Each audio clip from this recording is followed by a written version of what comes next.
Hello friends, welcome to my channel Sumathi's garden. నేను మీ Sumathi. Friends, ఈరోజు ఈ వీడియో స్టార్ట్ చేసే కన్నా ముందు ఒక చిన్న మాట మీకు చెప్పదలుచుకున్నాను. మీలో చాలా మంది కామెంట్ సెక్షన్లో అడిగారు, అక్క మీరు చాలా రోజు నుంచి వీడియో రావట్లేదు, మీరు హెల్తీగా ఉన్నారా, ఏమైనా ప్రాబ్లమ్మా అని అడిగారు. వాళ్ళందరికీ ముందుగా థ్యాంక్స్ చెప్పదలుచుకున్నాను. ఫ్రెండ్స్, నేను చాలా బాగానే ఉన్నాను. ఇంట్లో ఒక ఫంక్షన్ ఉండడం వల్ల వీడియో చేయలేకపోయాను. ఇప్పుడు అంతా ఓకే. ఇంకా రెగ్యులర్గా మీ ముందు వీడియోలు వస్తూ ఉంటుంది. ఓకే, ఇంకా వీడియోకి వెళ్ళిపోదామండి. ఫ్రెండ్స్ చూడండి, మనలో చాలా మంది ఎదుర్కొనేది ఏ సమస్య అంటే, ఒకటో బ్యాక్ పెయిన్, లేకపోతే మోకాళ్ళ నొప్పి. ఇవి రెండులో ఏదో ఒకటి ప్రతి ఇంట్లో ఒకరికైనా ఉండే ఉంటుంది.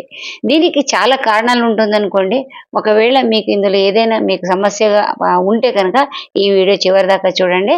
ఏమైనా హెల్ప్ఫుల్గా ఉంటుందేమో అని చూసి నాకు తర్వాత కామెంట్ చెప్పండి. ముందుగా ఈ అలోవెరా జెల్ అందరింట్లో సాధారణంగా పెంచుకుంటూ ఉంటాం.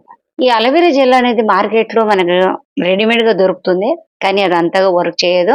మన ఇంట్లో ఉన్న ఆకులు కానీ, లేకపోతే ఫ్రెండ్స్ దగ్గర కానీ ఆకులు తెచ్చి అందులో ఎల్లో ఒక రసంలాగా వస్తుంటుంది చూడండి, అది మొత్తం తీసేసేయాలి. తర్వాత దానిపైన ఉన్న పొర అంతా తీసేసి చక్కగా నీళ్ళలో కడిగి దాన్ని జెల్ తీసి పెట్టుకోండి. ఇది ఒక 2 స్పూన్లు ఉంటే సరిపోతుంది. మరీ ఎక్కువ ఒకేసారి చేసి పెట్టుకునే అవసరం ఏముండదు. తర్వాత దీనికి మన ఇంట్లో ఉండే విక్స్, అంటే చిన్న పిల్లలు ఉన్న ఇంట్లో అయితే విక్స్ సామాన్యంగా ఉంటుంది. ఎందుకంటే వాళ్ళకి కోల్డ్ కానీ, కఫం కానీ ఇలాంటివి ఉన్నప్పుడు కొద్దిగా విక్స్ రాస్తే హ్యాపీగా పడుకుంటారు కదా, అదే విక్స్. ఒక స్పూన్ దీంట్లో ఈ జెల్లులో కలపండి. ఒక్కొక్కసారి ఈ జెల్ మళ్ళా ఈ విక్స్ అనేది సరిగా కలవదు. అటువంటప్పుడు డబల్ బాయిల్ చేయండి. అంటే ఒక వేడి నీళ్ళు బాగా మరుగుతున్న నీళ్ళు ఒక చిన్న గిన్నెలో ఇవి రెండు మిక్స్ చేసి పెడితే అవి కరిగి బాగా మిక్స్ అయిపోతుంది. దీన్ని బ్యాక్ పెయిన్ కానీ, లేకపోతే మొకాళ్ళకు కానీ రాస్తే చాలా బాగా రిలీఫ్ దొరుకుతుంది. ఇది చాలా సింపుల్గా అందరింట్లో దొరికేది. ఏం పెద్ద శ్రమ చేసుకోక్కర్లేదు. మీకు ఎప్పుడు కావాలంటే అప్పుడు చేసుకొని మీరు రాసి చూడండి, మీకు ఎంతవరకు హెల్ప్ఫుల్గా ఉంటుందని తెలుస్తుంది. ఈ అలోవెరా జెల్ అనేది చాలా రకాలుగా యూస్ చేస్తుంటారు. అంటే స్కిన్ కోసం కానీ, హెయిర్స్ కోసం కానీ ఇలాంటి వాటికి యూస్ చేస్తాం కదా. అలాగే దీని బ్యాక్ పెయిన్ కానీ, మొక్కల నొప్పి కానీ చాలా బాగా పనిచేస్తుంది. మరీ హెవీగా ఉన్నప్పుడు కాదు, కానీ స్టార్టింగ్ స్టేజ్లో ఉన్నప్పుడు ఇది బాగా పనిచేస్తుంది. ఇంకా నెక్స్ట్ ఇంకొకటి మీకు లోపల తీసుకొని చెప్తాను. ఇప్పుడు మన పై పూతగా రాసే చెప్పాను కదా, ఇప్పుడు మన దేహం లోపల తీసుకునేది ఒక కషాయం గురించి మీకు చెప్తాను. ఇది పారిజాతం చెట్టు. పారిజాత చెట్టు ప్రతి ఊర్లో, ప్రతి ఇంట్లో దొరికే ఒక సామాన్యమైన ఒక చెట్టు. కానీ దీని ఉపయోగం చాలా ఎక్కువ, అంటే చాలా ఎక్కువ ఉంటుంది. మీకు దీని ఉపయోగం తెలిస్తే కనుక ఒక్క మొక్కైనా మీరు పెంచుకోవడానికి ఇష్టపడతారు. దీన్ని మన పాట్లో కూడా పెంచుకోవచ్చు. చాలా ఈజీగా పెరిగే మొక్క ఇది. దీని పూలు అయితే దేవుడికి చాలా ప్రీతి. దాని గురించి నేను సపరేట్గా చెప్పక్కర్లేదు.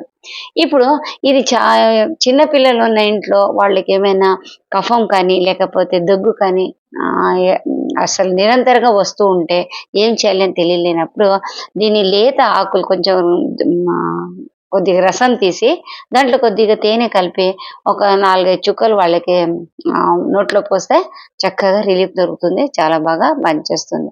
ఇంకా తర్వాత డ్రై స్కిన్ వాళ్ళకి ఈ ఆకులన్నీ బాగా మెత్తగా రుబ్బి రాసుకుంటే కూడా బాగా రిలీఫ్గా ఉంటుంది. చాలా బాగా పనిచేస్తుంది. ఇప్పుడు ఈ కషాయం తయారీ విధానం చూద్దాం. ఫ్రెండ్స్ చూడండి, దీనికి ఏమి పెద్దగా శ్రమ పడక్కర్లేదు. ఇందాక ముందు చెప్పినట్టే ఇది కూడా చాలా ఈజీగా చేసుకునే ఒక ప్రాసెస్. ఒక గ్లాస్లో నీళ్లు తీసుకోండి, మంచి నీళ్ళు తీసుకోండి. తర్వాత దీన్ని ఆకులు ఒక 7-8 ఆకులు కావాలి. కానీ ఈ ఆకులు ఎలాంటివి తీసుకోవాలనేది ఒకసారి ముందు చెప్పేస్తాను నేను. ఈ ముదురు ఆకులు ఎప్పుడు కనుక తీసుకోకండి. ముదురు ఆకులు వాడితే ఏమవుతుందంటే చేదుగా ఉంటుంది, ఇంకా తర్వాత అంతగా పని చేయదు. లేత ఆకుల్ని తీసుకోండి. చూడండి, ఇక్కడ చూపిస్తున్నాను చూడండి. ఇటువంటి లేత పారిజాత ఆకులు తీసుకొని కొద్దిగా బాగా కడిగి, అంటే దుమ్ము ఏమైనా ఉంటుంది కదా, మట్టి ఏమైనా ఉంటుంది కదా, అవి మంచి చక్కగా కడిగేసేయండి ముందు. తర్వాత చిన్న చిన్న ముక్కలు చేసుకొని, ఇందాక మనం ఒక గ్లాస్ నీళ్లు పొయ్యి మీద పెట్టాం కదా, అది మరుగుతున్నప్పుడు ఈ చిన్న చిన్న ముక్కలుగా కోసి ఆకుల్ని అందులో వేసేసేయండి. ఇది ఒక 15 నిమిషాలైనా బాగా మరగాలి. ఎప్పుడే కానివ్వండి, కషాయము 5 నిమిషాలు 6 నిమిషాల్లో చేయటానికి కుదరదు. కొద్దిగా ఎక్కువసేపు దాన్ని మరిగించాలి. సన్నటి మంట మీద ఎక్కువసేపు మరిగిస్తే అందులో ఉన్న ఔషధీయ గుణాలన్నీ ఆ నీళ్లుగా వచ్చి చేరుతుంది. అప్పుడు మనం కషాయంగా వాడినప్పుడు చాలా బాగా పనిచేస్తుంది.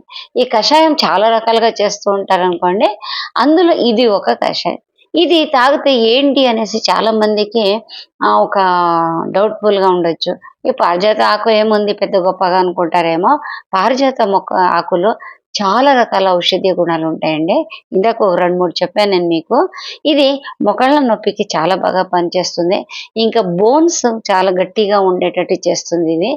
ఇక తర్వాత మన క పొట్టలో ఏమైనా నులి పురుగులేమైనా ఉంటే చిన్న పిల్లలు కూడా బాగా పనిచేస్తుందనుకోండి. అవి కూడా బాగా వెళ్ళిపోతుంది. ఇంకా విరేచన సాఫీగా అయిపోతుంది. చాలా మంది ప్రాబ్లమ్ ఏంటంటే రోజు మోషన్‌కి వెళ్ళడం చాలా ఇబ్బందిగా ఉంటుంది. అటువంటి వాళ్ళు ఇది తాగితే చాలా బాగా పనిచేస్తుంది.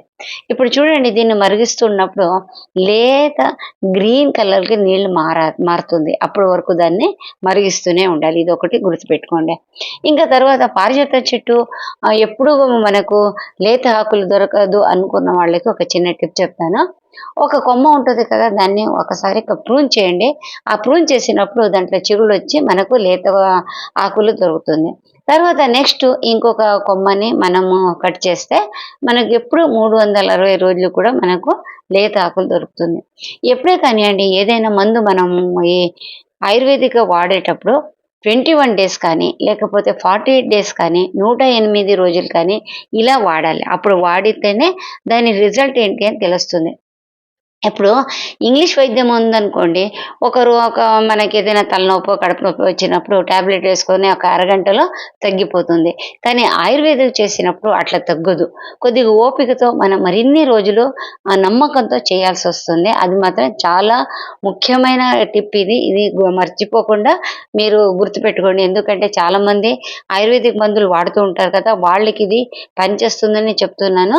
మీకు అప్పటికప్పుడు తగ్గదు. కానీ రూట్స్ నుంచి ఆ రోగాన్ని తీసేస్తుంది. అదే మనం ఇంగ్లీష్ మందు వాడామనుకోండి, అప్పటికప్పుడు తగ్గిస్తుంది కానీ, ఆ మందుల వల్ల ఇంకా సైడ్ ఎఫెక్ట్ ఎక్కువుంటుంది. తర్వాత తగ్గినట్టే తగ్గి అక్కడ అలాగే ఉండిపోతుందది. ఇంకో చోట వేరే రోగంగా కనిపిస్తుంది. సో, ఎంత సాధ్యమో అంత ఇంగ్లీష్ వైద్యం తగ్గించి, ఇటువంటి ఆయుర్వేదిక్ చిన్న చిన్న చిట్కాలు ఇటువంటిదన్నీ మనం వాడుతూ ఉంటే చక్కగా మనకు రిజల్ట్ కనిపిస్తుంది. చాలా ఎక్కువ రోజులు మనకు కనిపిస్తుంది. ఇప్పుడు యోగా ఉందనుకోండి, ఒక 6 నెలలు, సంవత్సరం చేసి చూడండి. మీకు కనీసం ఏం లేదన్నా ఒక 7, 8 సంవత్సరాలు మీరు హ్యాపీగా ఉండగలుగుతారు. అదే జిమ్‌కి వెళ్ళి మనం జిమ్ ఇచ్చేసామనుకోండి, ఎక్సర్సైజ్ చేశామనుకోండి, అది వదిలేసిన వారం, 10 రోజులే మనకు మళ్ళా పొట్ట రావడం కానీ, లేకపోతే ఒళ్ళు లావుగా అవ్వడం కానీ ఇటువంటివన్నీ కనిపిస్తుంటాయి. అంటే చిన్న ఉదాహరణ చెప్తున్నా అంతే. దానికి దీనికి ఏం సంబంధం లేదు. ఇప్పుడు చూడండి నీళ్లు బాగా మరుగుతుంది. కషాయం రెడీగా అయిపోయింది. ఇది వాడేటప్పుడు ఒకసారి కొత్తగా అలవాటు లేని వాళ్ళకి కొద్దిగా 2, 3 సార్లు విరేచనలు అవ్వచ్చు. అంటే ఎక్కువ మనం కషాయం తాగితే. దాని గురించి స్టార్టింగ్‌లో కొద్దిగా ఒక 10 స్పూన్ అలా తీసుకొని అలవాటు చేసుకొని బాడీకి, తర్వాత ఒక అర గ్లాస్ వరకు మనం వెళ్ళొచ్చు. అర గ్లాస్ కన్నా ఎక్కువ తీసుకునే అవసరం లేదు. రోజు వడగడుపున తాగితే సరిపోతుంది. అంటే ఖాళీ కడుపులో ఇది తాగితే మనకు చక్కగా రిజల్ట్ దొరుకుతుంది.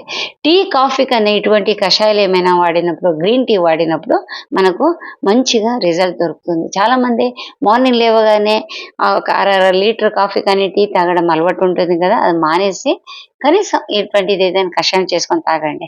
ఇప్పుడు ఈ నీళ్లు కొద్దిగా చేదుగా ఉంటుంది. అది కషాయం కదా! సో, దాన్ని కొద్దిగా మనం రుచిగా చేసుకోవాలి అనుకున్నప్పుడు ఒక అర స్పూన్ దానికి తేనె కలపండి. దీనివల్ల రుచిగా ఉంటుంది. ఇది చల్లగా చేసుకొని తాగే అవసరం ఏం లేదు. గోరువెచ్చగా మనం టీ, కాఫీ తాగుతాం కదా! అంత హీట్ ఉంటే సరిపోతుంది. అంత వేడి ఉంటే సరిపోతుంది. చక్కగా చప్పరించుకొని కొద్ది కొద్దిగా తాగుతూ ఉంటే మనకు కీళ్ళ నొప్పి అంటే మోకాళ్ళ నొప్పి భరించలేని స్టేజ్‌లో ఉన్నప్పుడు కొంచెం కొంచెం తగ్గుతూ వస్తుంది. మరి డాక్టర్లు ఆపరేషన్ సజెస్ట్ చేసినప్పుడు ఇవన్నీ తాగితే సరిపోతుందంటే గ్యారంటీగా సరిపోదు. ఎందుకంటే అది లాస్ట్ స్టేజ్‌లో ఉంటుంది. మనకి ఏదైనా కానియండి మందు చక్కగా పని చేయాలనుకున్నప్పుడు స్టార్టింగ్ స్టేజ్‌లో ఉన్నప్పుడే ఇటువంటి చిట్కాలన్నీ పనిచేస్తుంది. మీకు ఇప్పుడిప్పుడే స్టార్ట్ అయింది. వెన్నునొప్పి, బ్యాక్ పెయిన్ స్టార్ట్ అయింది. లేకపోతే మోకాళ్ళ నొప్పిగుంది, అరికాళ్ళ నొప్పిగుంది అనుకుంటే ఇటువంటివి తాగడం అలవాటు చేసుకోండి. చక్కగా రిజల్ట్ మీకు కనిపిస్తుంది. ఒకవేళ మీరు ఇది కషాయం తాగి అలవాటు ఉండి మీకేమైనా రిజల్ట్ మంచి దొరికిన వాళ్ళు నా కామెంట్ సెక్షన్లో చెప్పండి. ఇది ఫ్రెండ్స్ ఈరోజు నేను చెప్పదలుచుకున్నది. మీకు నచ్చింది అనుకుంటున్నాను. నచ్చితే ఒక లైక్ ఇవ్వండి. సబ్స్క్రైబ్ చేసుకోకపోతే సబ్స్క్రైబ్ చేసుకోండి. నెక్స్ట్ ఒక మంచి వీడియోలో వస్తాను. అప్పటిదాకా నా ఛానల్ చూస్తూ ఉండండి. మీకేమనిపించింది అనేది కామెంట్లో చెప్పడం మాత్రం దయచేసి మర్చిపోకండి. బాయ్.